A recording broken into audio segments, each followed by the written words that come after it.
네, 우리가 말씀을 이렇게 이제 읽을 때, 봉독할 때 일어나는 이유는 이스라엘 민족이 갖는 전통이죠. 종교적인 전통인데 굉장히 하나님의 말씀 앞에 우리가 경의를 표한다라는 그런 자세를 갖습니다. 그렇기 때문에 우리가 말씀 앞에서 이렇게 일어나는 건데요. 불편해하지 마시고 기꺼이 하나님 말씀 앞에 우리가 고개를 조아리는 심정으로 일어나시고, 또 이제 예수님 시대까지만 해도 이스라엘 사람들은 기도할 때 지금처럼 우리가 이렇게 무릎을 꿇어서 기도한다거나 앉아서 기도하지 않고 서서 기도했죠. 서서 하늘을 우러러 보면서 기도했습니다. 근데 이제 요즘은 우리가 앉아서 기도하고 무릎 꿇고 기도하는데, 뭐 기도하는 자세가 그렇게 크게 중요하진 않지만 그들이 서서 기도했던 것은 하나님을 경외하는 그 마음의 표현으로 그들이 앉지 않고, 하나님 앞에 앉지 않고 서서 기도하는 그런 모습을 갖고 있죠. 우리가 우리의 삶에서 어떻게 해서든지 우리를 인도하시고 우리와 함께 하시는 주님 앞에 우리가 경외하는 모습을 보여드리는 것이 참 좋지 않을까 하는 생각을 해봅니다. 어떻게 생각하세요? 예, 그래서 우리가 그렇게 늘 언제나 주님, 제가 주님을 경외합니다. 제가 주님을 높여드립니다. 그런 말들을 좀 많이 사용할 수 있었으면 좋겠습니다. 자, 오늘은 이제 마지막으로 이 성탄절을 맞아서 성탄의 메시아에 대해서 우리에게 오신 예수님, 그리고 다시 오실 예수님에 대해서 쭉 나눠 왔는데요. 오늘은 네 번째, 이제 기쁨의 메시아. 우리에게 오신 예수 그리스도, 오신 것만으로도 우리에게 기쁨이 되지만 또 우리에게 지금을 살아가는, 이 시대를 살아가는 우리들에게 있어서 예수님이 기쁨이 되는 이유, 그것은 다시 오실 예수님을 바라보는 것이 기쁨이고, 또 그분이 정말로 말씀하신 대로 오셨을 때 우리 성도들이 누리게 될 기쁨이 있지 않겠습니까?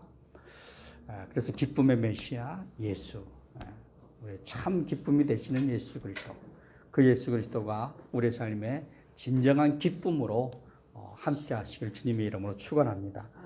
여러분, 이스라엘 역사를 보면 이스라엘의 역사는 굉장히 고난의 연속이라고 할 수 있죠. 예수님이 태어나던 시절에 고난의 역사를 살던 그 이스라엘 백성들이 메시아를 열망했어요. 성경에 예언되어진 메시아, 그리스도. 언제 그리스도가 오셔서 우리를 구원하실까? 그들이 그렇게 메시아를 열망했던 이유는 하나님의 구원이 메시아를 통해서 이루어질 것이라고 믿고 있었기 때문이죠. 그래서 그들은 날이면 날마다 고통을 당하면 당할수록 메시아를 열망하면서 살았습니다. 그리고 2000년이 지나서 지금 우리는 또다시 예수 그리스도를 기다립니다. 다시 오실 메시아를 기다립니다. 여러분, 우리가 다시 오실 메시아를 기다리는 이유가 무엇입니까? 여러분, 메시아를 기다리십니까? 기다리시죠? 네. 왜 기다리시죠? 왜 기다리십니까? 우리가 메시아를 기다리는 이유가 있어야 되죠. 우리가 메시아를 기다리는 이유, 그것은 바로 메시아를 통해서 완전한 구원을 이루실 것이기 때문에, 완전한 구원을 이루실 메시아를 우리가 기다리는 것입니다. 사도 바울의 말씀처럼 이렇게 우리가 주님을 기다리는 이 시간은 굉장히 희미한 상태라고 할 수 있습니다. 모든 것이 희미합니다. 다시 오실 예수님은 어떤 모습으로 오실까? 주님이 다시 오시면 과연 무슨 일들이 일어날까? 그것들이 다 희미합니다. 물론 성경에는 예수님이 이런 모습으로 오실 것이다, 예수님이 오실 때는 이런 일들이 있을 것이다 라고 쭉 말씀해 주고 있지만, 그거 우리가 본 적이 없기 때문에, 경험한 적이 없기 때문에 상상만 하는 거잖아요. 그죠? 머릿속으로만 그려만 보고 생각해 보고, 그래서 희미합니다. 분명하지 않습니다. 그러나 예수님이 다시 오시면, 메시아가 다시 오시면 모든 것은 아주 분명하게 우리들에게 보여질 것입니다. 자, 그때가 되면 우리는 하나님의 실체가 무엇인지를 보게 될 것이에요. 우리가 이렇게 그림으로 예수님을 그려놓은 모습을 보면서 야, 예수님 참 미남이다, 잘생겼다, 그렇게 생각하지 않습니까? 그런데 그것이 서양적인 그 체구예요, 그죠? 우리 동양적인 체구가 아닌데 예수님은 서양인입니까? 동양인입니까? 동양인. 저하고 비슷하게 생겼다고 생각하시면 됩니다. 뭐 여러분하고 비슷하게 생겼다고 생각하셔도 돼요. 동양적인 DNA를 갖고 있어요. 서양적인 DNA가 아니라 그렇기 때문에 우리가 그림에서 보게 되는 성화에서 보게 되는 예수님의 그 모습은 좀 다르지 않을까. 그런데 이제 재림하신 예수님의 모습이 서양적일까 동양적일까 이건 별 의미가 없어요. 하나님의 모습으로 오시는 거잖아요. 그때는 인간의 모습으로 오는 것이 아니라 하나님의 모습으로 오는 것이기 때문에 우리가 동양적인 예수님을 그리다가 또는 서양적인 예수님을 그리다가 그분을 볼 때 아하, 저 모습이 정말 하나님의 모습이구나. 그죠? 그렇게 알게 될 것입니다. 그것이 정말 우리 주님의 실체가 되는 거죠. 그리고 하나님의 영광, 우리가 수없이 말하게 되는 많은 그 영광스러운 모습들 역시 그때 가면 분명하게 보게 될 것입니다. 상상으로만 그려보던 것들이 그때가 되면 눈으로 분명하게 우리가 확인하게 될 것입니다. 그리고 그때가 되면 우리 성도들은 말할 수 없는 기쁨을 누리게 될 줄로 믿습니다. 예, 마치 외양간에서 나온 송아지처럼, 그죠? 펄쩍펄쩍 뛰면서. 제가 그 말라기를 읽다가 아주 신선한 충격을 받은 것이 뭐냐면 바로 말라기 이 말씀이 기록되어져 있잖아요. 그죠? 마치 외양간에서 나온 송아지처럼 너희가 그렇게 기쁘게 뛸 것이다. 말라기 하면 11조만 생각하게 되는데 그게 아니라 말라기는 회복을 얘기하고 있잖아요. 회복. 주님이 다시 오시는 그날 우리는 외양간에 나온 송아지처럼 그렇게 기쁨으로 뛰게 될 것입니다. 그래서 한번 생각해 보면 그날 주님이 다시 오시는 그날 야, 우리 성도들이 누리게 될 그 영광과 기쁨을 무엇으로 다 표현할 수 있을까? 여러분 너무 그 감격스럽고 너무 흥분되면 어떻게 됩니까? 몸이 부르르 떨리지 않습니까? 좀 떨림이 있잖아요. 그죠? 그 경외스러움 막 그것이 내 온 저기를 잘 모르시는군요. 여러분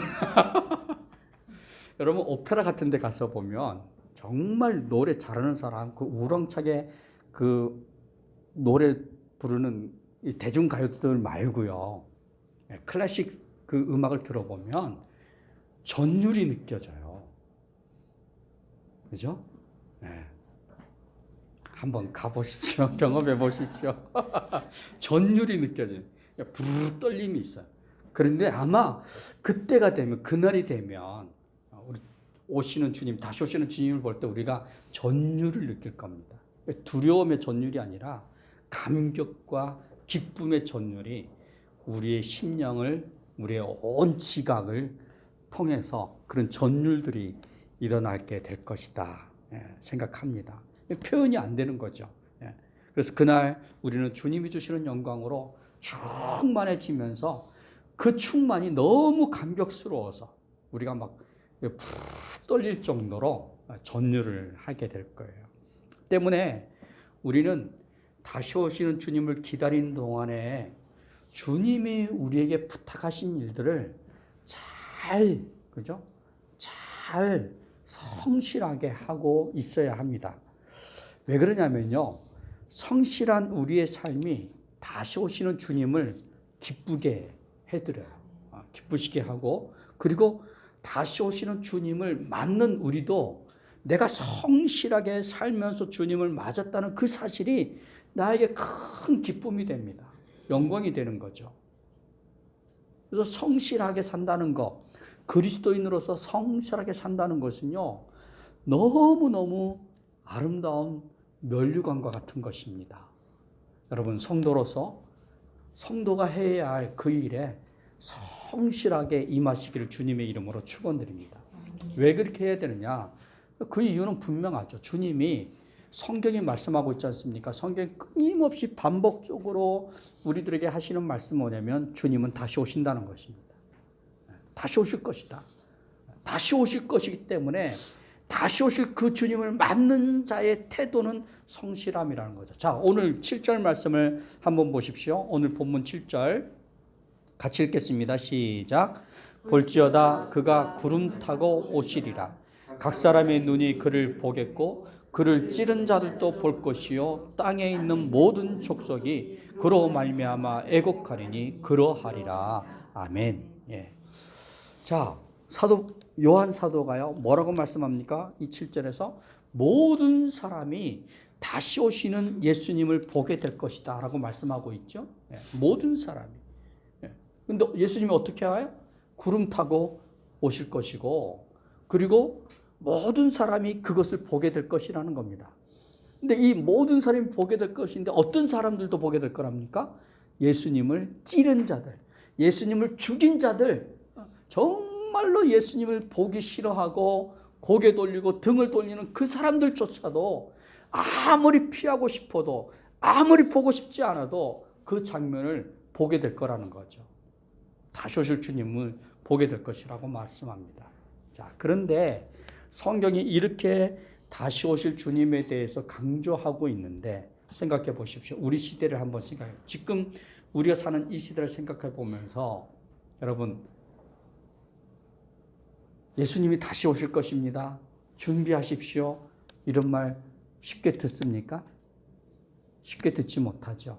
쉽게 듣지 못해요. 복음의 시대는요. 종말의 시작입니다. 침례 요한이 요단강에서 딱 선포할 때 제일 먼저 가장 중요하게 선포한 것이 무엇입니까? 회개하라, 천국이 가까이 왔다라는 것입니다.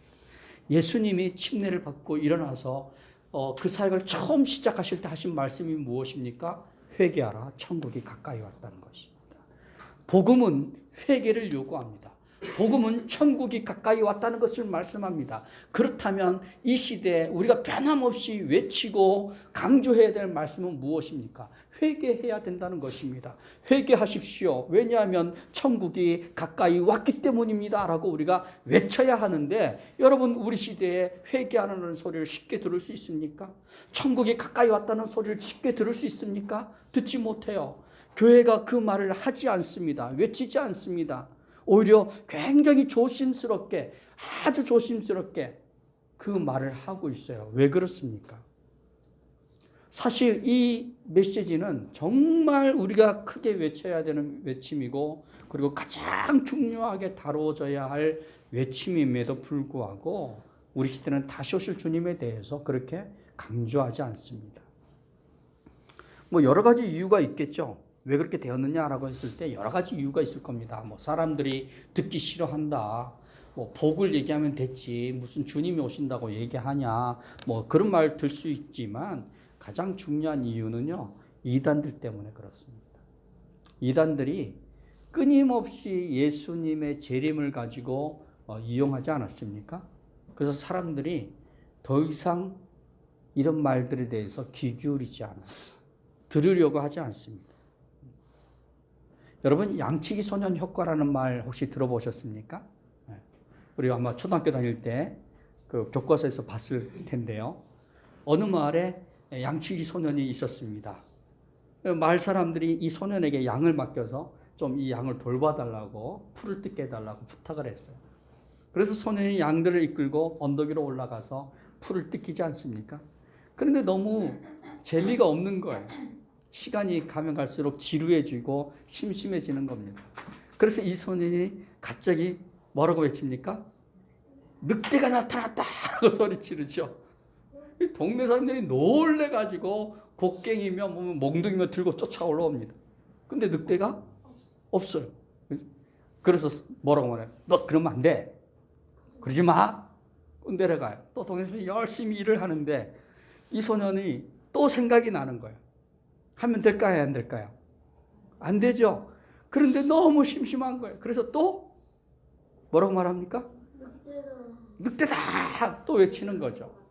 동네 사람들이 또 막 달려옵니다. 몇 시? 늑대가 없어요. 너 그러면 안 돼. 우리가 얼마나 바쁘게 달려왔는지 아나요? 자, 그런데 정작 늑대가 나타났습니다. 소년이 외쳐보지만 동네 사람들은 어떻게 생각합니까? 저놈이 또 우리를 놀리는구나 생각하는 거예요. 똑같은 현상이 지금 우리 기독교 안에서 일어나고 있는 예수님의 재림에 대해서 똑같은 상황들인 거죠. 워낙 사람들이 이걸 가지고 울고 먹고 하니까, 이단들이 울고 먹고 하니까 교회가 이것을 말하기를 주저하는 거예요. 여러분, 이단이 하는 일은 사실은 뭘 어떻게 하는 겁니까? 적그리스도를 만드는 거 아닙니까?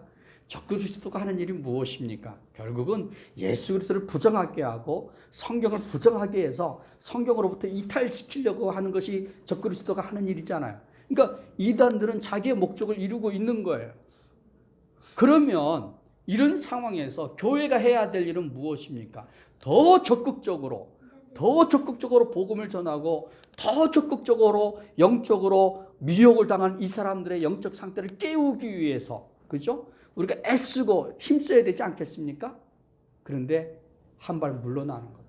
한 발 물러나서 입을 닫아버리는 거예요. 말을 해도 조용히 교회 안에서만 잠깐 하고 말아버리는 거예요. 더 이상 외치려고 하지 않는 거예요. 안타까운 것이죠. 여러분, 성경을 보면요, 성경에는 한 660개 정도의 예언의 말씀이 있습니다. 근데 그 가운데 330개가 예수님에 대한 예언의 말씀인데요. 그 중에 109개가 예수님의 탄생을 통해서 예언이 성취가 되었어요. 그리고 나머지 224개가 이제 예수님의 재림과 관련되어진 예언이죠. 여러분, 224개, 330개 하니까 별 많지 않은 것처럼 생각될 수 있습니다. 그런데 이게 얼마나 큰 비중이냐면요. 성경책이 모두 몇 권으로 되어 있죠? 66권이죠. 그러니까 예언의 말씀이 몇 개라고요? 660개니까 그냥 수치적으로만 딱 대입을 시켜보면 책 한 권당 예언의 말씀이 10개씩 들어있는데 그 중에 반이 누구를 향한 예언이에요? 예수님을 향한 예언이고 또 그 중에 3분의 2가 예수님의 재림에 대한 이야기니까 매 성경마다 아주 중요하게 예언을 하고 있다라고 생각하시면 돼요. 그죠? 굉장히 예수님의 재림에 대해서 성경은 비중 있게 중요하게 강조를 하고 있는 것이죠. 그런데 우리 시대는 그것을 중요하게 받아들이지 않습니다. 생각하지 않아요. 자, 그래서 오늘 이 시간에는 우리가 다시 한번 예수님의 탄생을 기다리면서, 다시 오실 주님을 생각하면서 기다리면서 한번 성경을 다시 한번 상고해 보았으면 좋겠습니다. 자, 성경을 한번 보겠습니다. 마태복음 24장 40절에서 47절까지의 말씀인데요.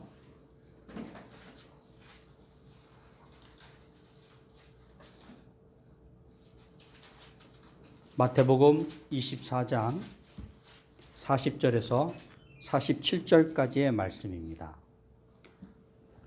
자, 찾으셨습니까? 같이 읽겠습니다. 시작. 그때에 두 사람이 밭에 있음에 한 사람은 데려가고 한 사람은 버려둠을 당할 것이요 두 여자가 맷돌질을 하고 있음에 한 사람은 데려가고 한 사람은 버려둠을 당할 것이니라. 그러므로 깨어 있으라. 어느 날에 너희 주가 임하는지 너희가 알지 못함이니라. 너희도 아는 바니 만일 집주인이 도둑이 어느 시각에 올 줄을 알았더라면 깨어 있어 그 집을 뚫지 못하게 하였으리라. 너희도 준비하고 있으라. 생각하지 않은 때에 인자가 오리라. 충성되고 지혜 있는 종이 되어 주인에게 그 집 사람들을 맡아 때를 따라 양식을 나눠줄 자가 누구냐? 주인이 올 때 그 종이 이렇게 하는 것을 보면 그 종이 복이 있으리로다. 내가 진실로 너희에게 이르노니 주인이 그의 모든 소유를 그에게 맡기리라. 아멘. 자, 보세요. 이 마태복음 24장을 보면 예수님이 오실 때 두 상황이 일어난다는 것을 말씀해 주고 있죠. 두 상황. 그죠? 어떤 상황입니까? 예수님의 재림의 때 어떤 사람에게는 예수님의 재림이 굉장히 무서운 사건이 될 수가 있고요. 또 어떤 사람에게는 예수님의 재림이 굉장히 복스러운 상황이 될 수 있다는 것입니다. 자, 어떤 상황이 벌어지기 때문에 그렇죠? 자, 40절 말씀해 보면 예수님이 재림하신 후에 한 사람은 어떻게 하고요? 데려가고 또 한 사람은 버려둠을 당할 것이다. 자, 여기 우리가 지금 여기 앉아 있는데 갑자기 반이 쑥 사라지고 반이 탁 남으면 남아있는 사람들이 마음이 어떻게 되겠어요? 그냥 요즘 말로 멘붕이 오는 거죠. 멘붕이 오는 겁니다. 그리고 올라가는 사람들은 아까 말대로 말할 수 없는 그 감격으로 그냥 떨리는 거죠. 그런 일이 벌어지게 되는 거죠. 자, 그런데 어떤 사람을 데려갈까요? 어떤 사람을 데려갈까요? 자, 44절 말씀 보겠습니다. 44절부터 45절 같이 읽습니다. 시작. 이러므로 너희도 준비하고 있으라. 생각하지 않은 때에 인자가 오리라. 충성되고 지혜 있는 종이 되어 주인에게 그 집 사람들을 맡아 때를 따라 양식을 나눠줄 자가 누구냐. 46절. 주인이 올 때에 그 종이 이렇게 하는 것을 보면 그 종이 복이 있으리로다. 아멘. 자, 어떤 사람을 데려가실까요, 예수님이? 그렇습니다. 준비된. 예수님이 여기서 강조하시는 것이 바로 준비죠. 준비하고 있으라는 겁니다. 준비하고 있으라. 근데 어떻게 준비해요? 45절 말씀을 다시 보시면 충성되고 지혜 있는 종이 되어 주인에게 그 집사람들을 맡아 때를 따라 양식을 나눠줄 자로 준비되어서 있으라는 겁니다. 두 가지죠. 이 45절 두 가지를 얘기하는데요. 첫째는 무엇입니까? 충성되고 지혜로운 종이 되어야 한다는 것입니다. 주인에게 충성스럽고 지혜로운 종이 되어야 한다는 것이고요. 그렇게 지혜로운 종이 되어서 해야 할 일이 있습니다. 무엇입니까? 주인집 사람들을 때를 따라 양식을 공급하는 자로 살아야 된다는 것입니다. 이 두 가지. 주인에게 충성스러움이 뭘로 나타나는 것입니까? 주인집의 사람들을 먹이는 걸로, 그죠? 때를 따라 아침, 점심, 저녁 그 때를 따라서 잘 섬기는 모습으로 그 충성스러움들이 표현이 되고 있는 거죠. 자, 그렇다면 여기서 주인집 사람들은 누구일까요?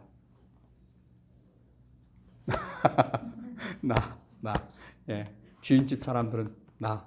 그럼 누가 충성스러운 사람이 되어야 할까요? 너? 저예요? 네. 아이, 어렵는데요. 자, 사도행전을 한번 찾아보겠습니다. 사도행전 20장 28절 말씀.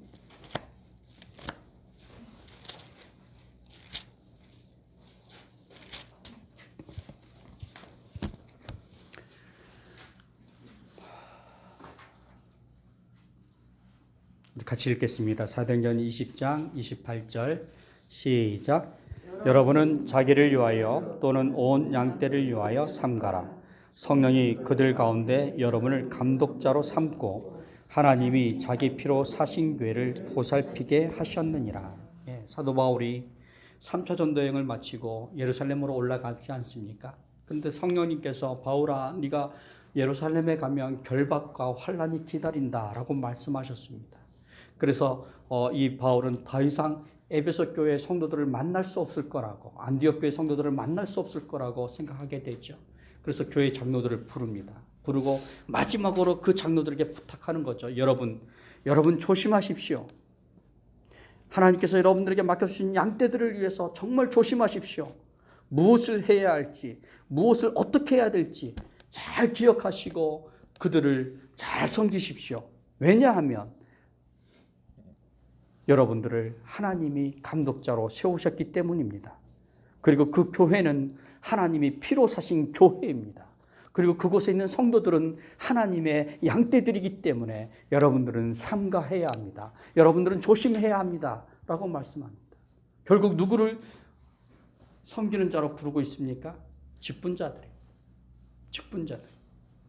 우리 한국교회는 다행히 많은 직분들이 있지 않습니까? 얼마나 감사한지 몰라요. 많은 직분자가 있다는 얘기는, 직분들이 있다는 것은 많은 사람들이 섬김의 자리에 서야 된다는 이야기이죠. 그렇습니다. 우리 모두가 이렇게 섬김의 자리에 서서 충성된 사람이 되어야 할 줄로 믿습니다. 지혜로운 사람이 되어야 할 줄로 믿습니다. 그리고 때를 따라서 양식을 공급하는 자로서 그렇게 날마다 수고해야 할 줄로 믿습니다. 그것이 우리의 책무이죠.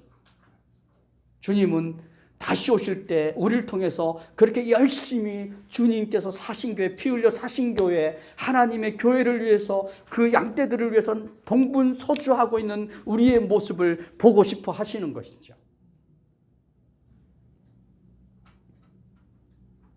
그래서 사도 바울은 그의 사랑하는 제자 디모데에게 이렇게 말합니다. 디모데후서 3장 12절부터 17절 말씀에 보면 그에게 말하죠. 여러 권면의 말씀들을 해나가는데요. 그 권면의 말씀을 하면서 결국은 이렇게 말합니다. 디모데야, 아들 디모데야, 항상 성경 말씀을 기억해라. 항상 성경 말씀에 근거해서 삶을 살아라. 왜냐하면 성경은 너로 하여금 이 선한 일들을 할 수 있도록 하기 때문이다라고 말씀하시죠. 그러면서 이 성도를 통해서 성도들을 하나님의 사람으로 온전하게 하고 선한 일을 행하도록 열심히 섬겨라 라고 말씀합니다. 그렇습니다. 디모데가 해야 하는 일은 바로 그 말씀을 가지고 성도들을 온전케 하는 일, 그리고 그 성도들이 선한 일을 할 수 있도록 돕는 그 일을 하면서 다시 오시는 주님을 맞으라고 사도 바울은 권면하고 있는 것입니다. 그렇게 살다가 우리가 주님을 맞게 된다면, 다시 오시는 주님을 맞게 된다면 그것이 나에게 복이 되고 그것이 나에게 큰 기쁨이 되는 줄로 믿습니다. 여러분, 2000년 전에 예수님께서 이 땅에 오실 때 어떤 사람들에게는 그 예수님이 재앙처럼 다가왔습니다. 특히 이스라엘, 예루살렘에 사는 사람들, 제사장이라고 말하는 사람들, 또는 사두개인이라고 말하는 사람들, 또는 바리새인이라고 말하는 그 사람들 중에는 예수님이 정말 자기들에게 무익한 사람이라고, 오히려 해악을 가져오는 사람이라고 생각하는 사람들이 많았습니다. 그래서 그들은 애써 예수님을 외면하지 않습니다. 못 박은 예수를 바라보면서 마음을 놓죠. 됐다. 이제는 됐다. 저 예수 때문에 우리에게 닥쳐올 재앙이 이제 건너갔다 라고 생각을 했습니다. 그들은 자신들의 권위와 자신들의 재산과 명예를 잘 지켜냈다라고 생각했습니다. 그렇지만 오늘 우리가 말씀을 보았던 것처럼 그들도 다시 오시는 주님을 보아야 할 것입니다.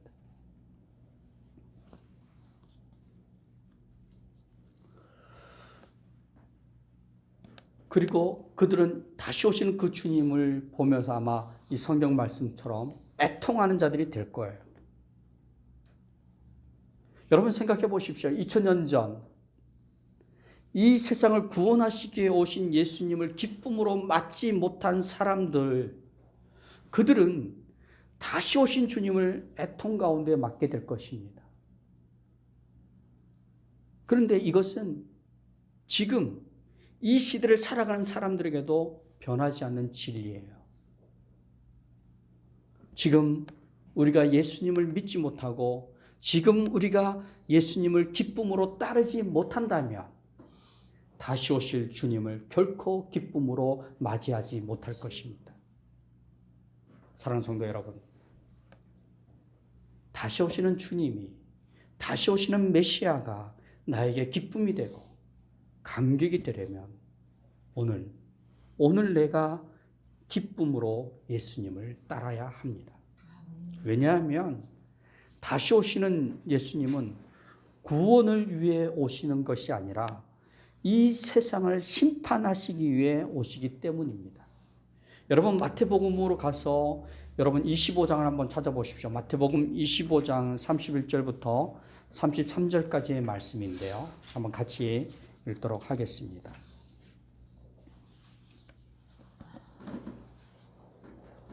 자, 마태복음 25장 31절에서 33절까지의 말씀입니다. 자, 같이 읽겠습니다. 시작. 인자가 자기 영광으로 모든 천사와 함께 올 때에 자기 영광의 보좌에 앉으리니 모든 민족을 그 앞에 모으고 각각 구분하기를 목자가 양과 염소를 구분하는 것과 같이 하여 양은 그 오른편에 염소는 왼편에 두리라. 아멘. 자, 무엇을 말씀해 주십니까? 예수님은 다시 오실 때 우리를 구원하러 오시는 것이 아니라 심판하러 오십니다. 마치 목자가 양과 염소를 구분하는 것처럼, 그죠? 분명하게 이게 어려운 일이 아니잖아요, 그죠? 어려운 일이 아니. 목자에게서 양을 또 염소를 구분하는 일이 무슨 어려움이 되겠습니까? 예수님이 그렇게 분명하게 심판하실 것이라는 것입니다. 때문에 우리는 준비하며 기다려야 합니다. 자, 그렇다면 주님이 오셔서 이 세상을 심판하시고 천국으로 갈 사람과 지옥으로 갈 사람을 구분하실 때 기준이 있지 않겠습니까? 기준이 있을까? 그죠? 어떤 기준일까요? 어떤 기준일까요? 자, 예수님의 말씀대로라면 이게 기준이 될 텐데요. 자, 마태복음 7장 21절입니다.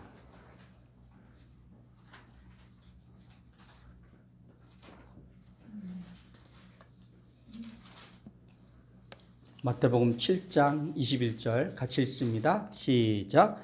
나더러 주여 주여 하는 자마다 다 천국에 들어갈 것이 아니요 다만 하늘에 계신 내 아버지의 뜻대로 행하는 자라야 들어가리라. 아멘. 자, 뭐가 기준이 됩니까? 네, 아버지의 뜻대로 행하는 자. 아버지의 뜻대로 행하는 자가 천국에 들어갈 수 있다라고 말씀합니다. 자, 그렇다면 하나님의 뜻이 무엇입니까? 하나님의 뜻이 무엇이죠? 바로 그거죠. 아까 우리가 마태복음 24장에서 나누었던 것처럼 충성스러운 종이 되는 것입니다. 충성스러운 종이 되어서 주님의 교회를 섬기고 성도들을 하나님의 사람으로 온전케 해서 모든 선한 일을 행할 수 있도록 열심히 섬기는 것입니다. 그것이 천국에 들어가는 하나님의 기준점이 되는 거예요. 우리가 그렇게 하면서 다시 오실 주님을 맞으라는 것입니다. 그렇게 할 때 주님이 다시 오시는 그날은 우리의 큰 기쁨의 날이 되는 것입니다. 주님께서 그들을 위해 예비하신 복을 누리는 날이 될 것입니다. 여러분, 우리가 이 땅에 사는 것은 그냥 있는 목숨이니까, 살아가는 삶이니까, 그래서 하루하루를 살기 위해 사는 것이 아닙니다. 우리가 이 땅에 사는 것은 다시 오실 주님을 기쁨으로 만나기 위해서 사는 것입니다. 다시 오실 주님을 두려움으로 만나는 것이 아니라 기쁨 가운데, 영광스러운 가운데 그 주님을 만나기 위해서 우리가 이 땅을 살고 있는 것입니다. 잘 준비된 성도로, 잘 준비된 신부가 되어서 기쁨의 메시아를 맞이하는 그런 성도가 되시기를 주님의 이름으로 축원합니다. 마태복음 24장 45절, 46절 말씀을 다시 한번 읽어드리겠습니다. 충성되고 지혜 있는 종이 되어 주인에게 그 집 사람들을 맡아 때를 따라 양식을 나눠줄 자가 누구냐? 주인이 올 때에 그 종이 이렇게 하는 것을 보면 그 종이 복이 있으리로다. 아멘. 복 있는 성도들 되시길 주님의 이름으로 축원합니다. 기도하시겠습니다.